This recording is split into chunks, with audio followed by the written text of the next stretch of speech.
अज्ञानति मेरा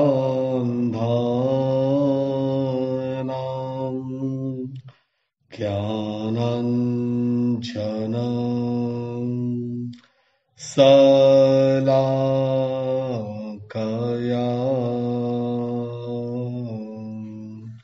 नेत्रमन्मीलितं येन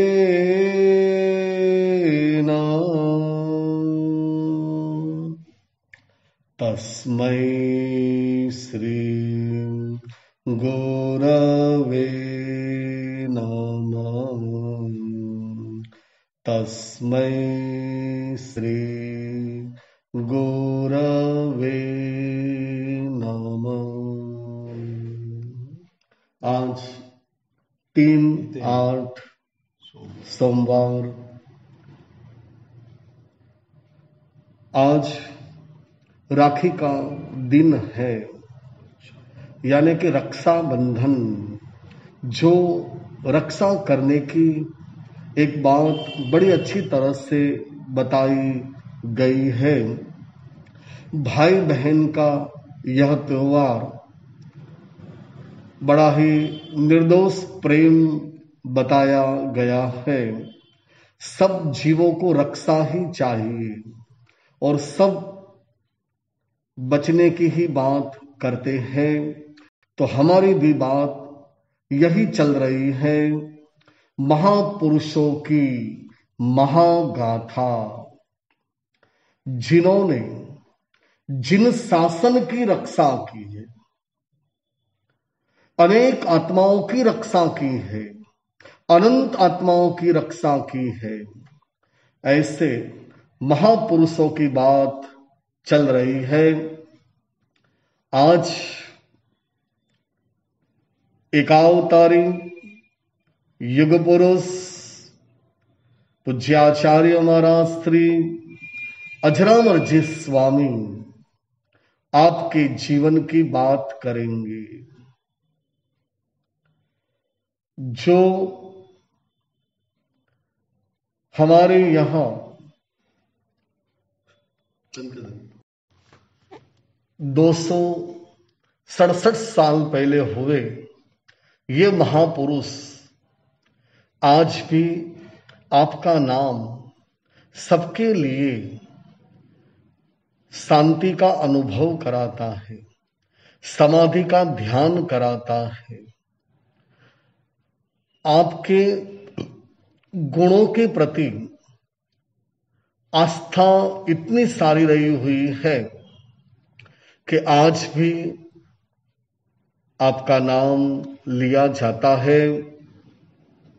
आपका नाम अजरामर, जो सबके हृदय में बसे हुए हैं आप, इसीलिए आप सबके आस्था के केंद्र रहे हुए हैं। ऐसे महापुरुष 267 साल पहले हुए थे। आज इतने सालों बीत जाने पर भी आपको ज्यादा से ज्यादा लोग याद करने में जुड़ते जा रहे हैं। ऐसे महापुरुष को हम अपने अंतर से नमन करते हैं। ऐसे अजरामर जी स्वामी, आपका जन्म सौराष्ट्र में जामनगर जिला और उसमें लालपुर नाम का तहसील और पडाणा नाम का एक छोटा सा गांव था। उस गांव में बिसा ओसवाल स्थानकवासी के घर रहे हुए थे। सृष्टिवर्य माणिक चंद्र जी साव और धर्मपत्नी कंकुबाई आदर्श गृहिणी रही थी। वो आदर्श दंपत्ति रहते थे। विक्रम संवत 1809 ज्येष्ठ सुद 9वीं को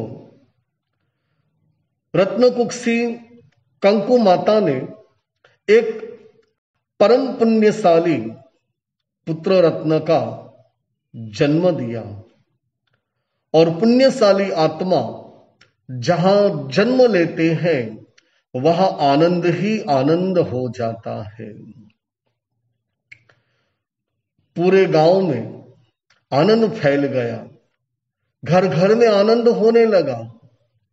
गांव और शहर की यही विशेषता है। गांव में एक कुत्ता भी कम हो जाता है तो तुरंत पता चल जाता है, और शहर में आदमी कितने भी चले जाए फिर भी पता नहीं चलता। ये गांव की विशेषता है। तो गांव के लोग जैसे जैसे समाचार सुनते गए वैसे वैसे आनंद ही आनंद होता गया। सब श्रेष्ठीवर्य के पास आकर आपको बधाई देने लगे। जब 10 दिन व्यतीत हो गए तब बालक की नामकरण विधि करने में आई, जिसके आने से गांव में आनंद पाया था। इसीलिए बालक का नाम आनंद कुमार रखा गया। ये आनंद कुमार दिन 2 गुना और रात 4 गुना से बड़े होने लगे। जब आपकी उम्र 5 साल की हुई, सबको आप अच्छी तरह से पहचानने लगे, तभी आपके जीवन में ऐसी आकस्मिक घटना घटी जो भगवान ने फरमाया है, असंख्यम जीवियम मा पमाये, कि यह जीवन असंस्कृत है। गीता जी में भी कहा, जातस्य ही ध्रुव मृत्यु, कि जिसका जन्म है उसका मृत्यु अवश्य है। उसी तरह आपके पिताजी माणिकचंद शाह, ऐसी कोई बीमारी नहीं थी, लेकिन आयुष्य पूर्ण होने से वे शांत हो गए, यानी कि उनकी मृत्यु हो गई। मां और बेटा दोनों अकेले हो गए। बड़ा ही आघात लगा था। फिर भी मां धर्म के अनुष्ठान में जुड़े हुए से वे बड़े वैराग्य भाव से मन को मक्कम कर दिया और अपने बेटे में धर्म संस्कार के ध्यान देने लगी। बेटे को रोज शाम को प्रतिक्रमण करने के लिए मां जाती थी स्थानक के अंदर, तब बेटे को भी साथ में ले जाती थी। और ये बेटा पूर्व भाव के संस्कार के अनुसार बड़े ही शांति से माता से थोड़ा दूर बैठा रहता और जो प्रतिक्रमण कराते थे वे पाठ सुनता रहता। ऐसी बड़ी जिज्ञासा बालक की रही हुई थी। चातुर्मास के दिन आए और एक शाम को बहुत ही बारिश बरस रही थी। बारिश रुकने का नाम नहीं लेती थी और इतनी जोर से बारिश गिर रही थी कि घर के पास मानो पानी ही पानी भर गया था। माता बार बार बाहर आती थी, आंगन के पास देखकर वापस चली जाती। मुंह के ऊपर चिंता की लकीर छा गई कि आज मेरा प्रतिक्रमण नहीं होगा। यह विषाद माता के मन के ऊपर, मुंह के ऊपर दिख रहा था और आनंद कुमार से ये बात छिपी नहीं रही। उन्होंने माता के पास आकर पूछा, माता आप क्यों परेशान हैं? आपका मुंह बड़ा उदासीन बन गया है, क्या कारण है? मां बच्चा समझकर माता ने कहा, कुछ नहीं बेटा, ऐसा ही। लेकिन यह बालक उम्र में छोटा था लेकिन ज्ञान में बड़ा था। बालक ने कहा कि नहीं मां, आपके मन में कुछ तो है, आप बताइए मुझे। तब माता ने कहा कि बेटा क्या बताऊं तुझे, रोज नित्य क्रम से मेरी आवश्यक क्रिया यानी प्रतिक्रमण की क्रिया होती आ रही है, लेकिन आज मेरा प्रतिक्रमण नहीं होगा। बारिश इतनी तेजी से आ रही है कि आज मैं स्थानक प्रतिक्रमण के लिए नहीं जा पाऊंगी। अगर जाऊंगी तो भीग जाऊंगी, तो सामयिक नहीं हो पाएगी। इसीलिए बेटा मेरा मन उदास है। बालक ने मां की बात सुन ली। माता ने सोचा कि चलो अब प्रतिक्रमण तो नहीं हो पाएगा, कोई बात नहीं, मैं घर पे बैठकर सामयिक की आराधना कर लूं और भाव प्रतिक्रमण कर लूं। मां सामयिक का आसन लगाकर सामयिक लेने के लिए बैठी। बेटा भी पास में आकर बैठ गया। जब मां ने सामयिक ली तब बेटे ने कहा कि मां आज्ञा लीजिए। मां ने कहा, कौन सी आज्ञा? प्रतिक्रमण करने की आज्ञा। अरे लेकिन प्रतिक्रमण तो मुझे नहीं आता, मुझे कौन कराएगा, और तो कोई है ही नहीं। बालक ने कहा, मां आप आज्ञा लो। माता ने बाल सहज स्वभाव को मानकर उन्होंने आज्ञा ली और बाल आनंद कुमार ने प्रतिक्रमण का प्रारंभ किया। देखते देखते में प्रतिक्रमण पूर्ण रूप से पढ़ाया। एक भी गलती उनके बोलने में, आपके उच्चार में, आपके स्वरों में कहीं भी नहीं हुई। इतना अच्छा प्रतिक्रमण आपने कराया कि माता तो देखते ही रह गए। प्रतिक्रमण अच्छी तरह से पूर्ण हो गया। सामयिक आ गई थी, सामयिक भी पूर्ण हो गई।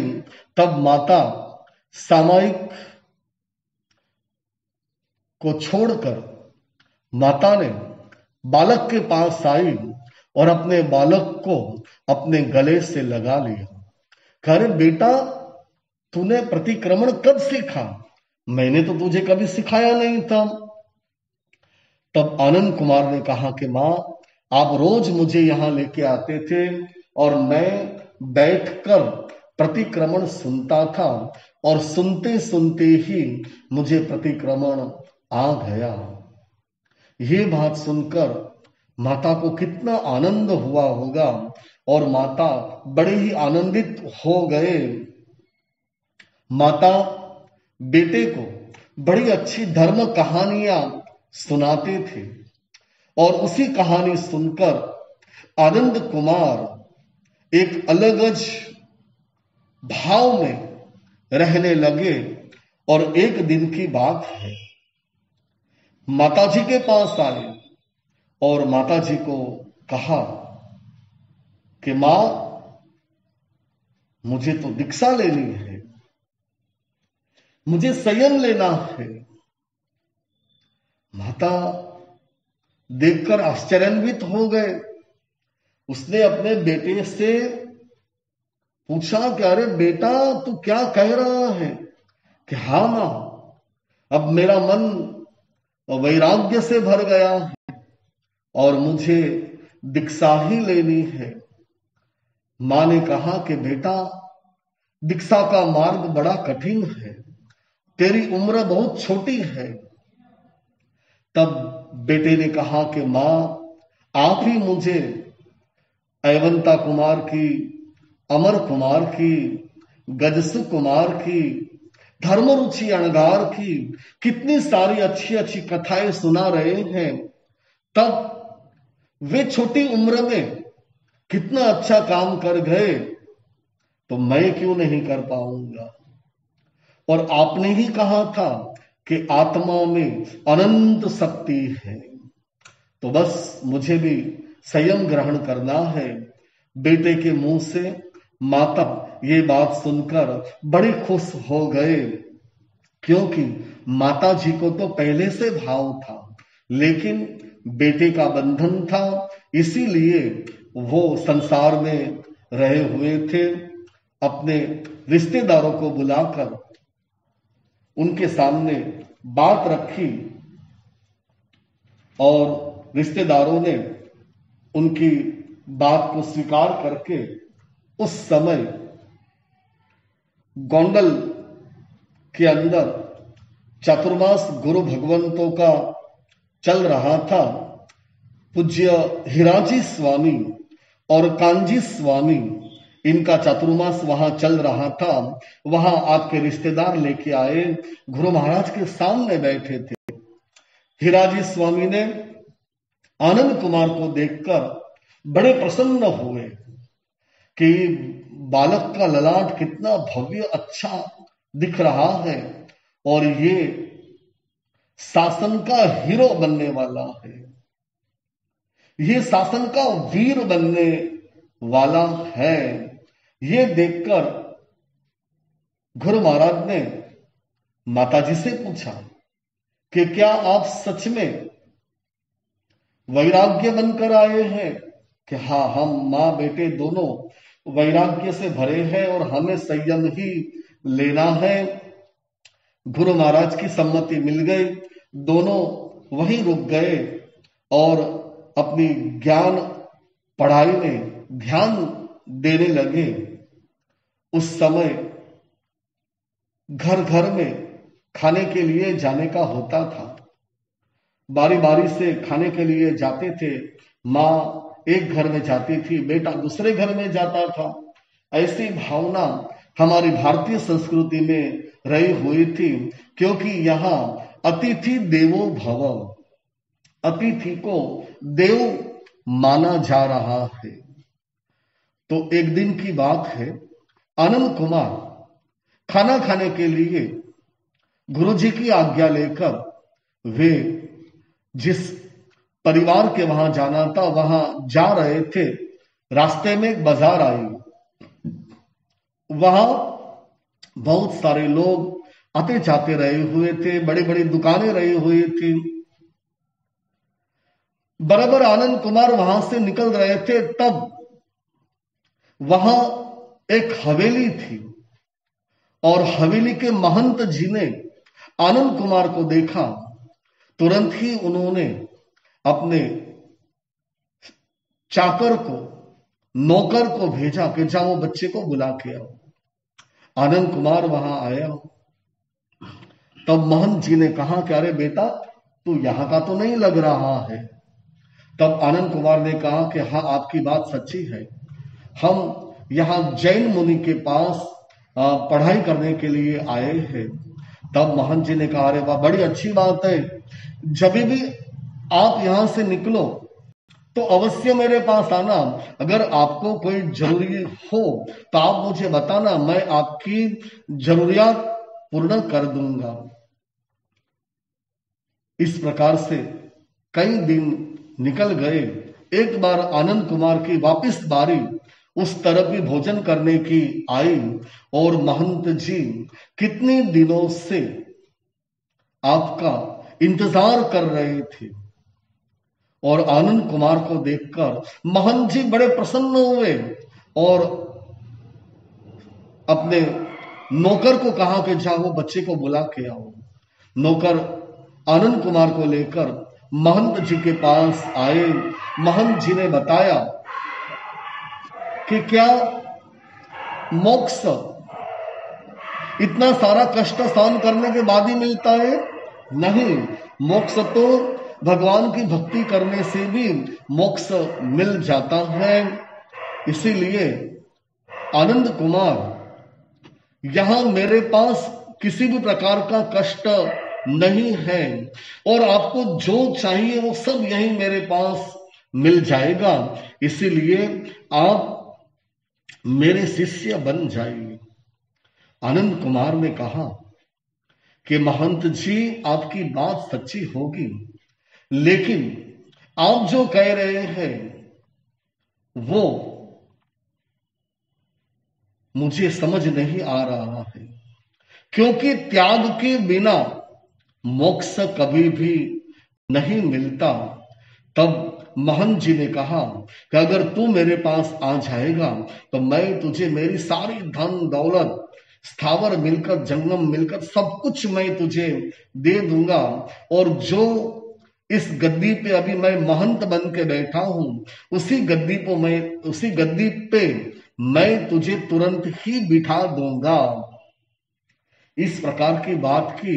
तब आनंद कुमार ने कहा कि माफ करना महंत जी, आप जिस दौलत की बात कर रहे हैं वो दौलत तो दो लत यानी कि 2 लात मारनारी है। आज आपके पास है, कल आपके पास नहीं भी रहेगी। इसीलिए जहां धन वैभव है वहां मोक्ष कभी भी नहीं होता। मोक्ष तो होता है कंचन कामिनी का त्याग करने से ही मोक्ष की प्राप्ति होती है। आपने इस बार बुलाया, इसके लिए दोबारा मुझे बुलाना नहीं। ऐसी बात आनंद कुमार ने अपने 9 साल की उम्र में ये बात बताई और ये बात सुनकर महंत जी बड़ा ही अंदर से पछतावा कर रहे थे कि मेरे पाप का उदय, मेरे इतने पुण्य कम कि इतना अच्छा बालक मेरे पास आने के लिए तैयार नहीं है। और आनंद कुमार जब वहां से चले गए तब महंत जी अपने दोनों हाथ घिसते रह गए। ऐसे पुण्यशाली ये आनंद कुमार गुरु जी के साथ रहे थे और गुरु जी चातुर्मास विहार करके वहां से आगे जैतपुर, धौराजी, जूनागढ़ की ओर विहार किया और इस क्षेत्रों में विचरण करके वापिस गुरु जी इस तरफ आ रहे थे। तब गोंडल के सुश्रावक सज्जनों गुरु जी के पास आए और माँ और बेटे की दीक्षा हमारे गोंडल में ही हो ऐसी भावना व्यक्त की और गुरु जी ने उनकी भावना का स्वीकार करते हुए मंजूरी प्रदान कर दी। बड़ा ही आनंद छा गया। जैसे ही गोंडल में समाचार मिले और पूरे गोंडल शहर में आनंद आनंद फैल गया। हर घर में संयम का रंग सजने लगा और माँ और बेटे दोनों की संयम की दीक्षा की तैयारियां होने लगी। ऐसे महापुरुष एकावतारी अजरामर स्वामी के आज जीवन की बात का प्रारंभ आज से किया गया है, तो आप सब अवश्य सुने और दूसरे को सुनाकर बड़ा ही अच्छा अनुमोदना का लाभ ले, क्योंकि ये एकावतारी पुरुष है। एक भाव करके मोक्ष में जाने वाले आत्मा है, तो ऐसे आत्मा को हम बार बार वंदन नमस्कार करते हैं। आगे का फिर आगे हम आपके जीवन को देखेंगे। यही मंगल शुभ कामना।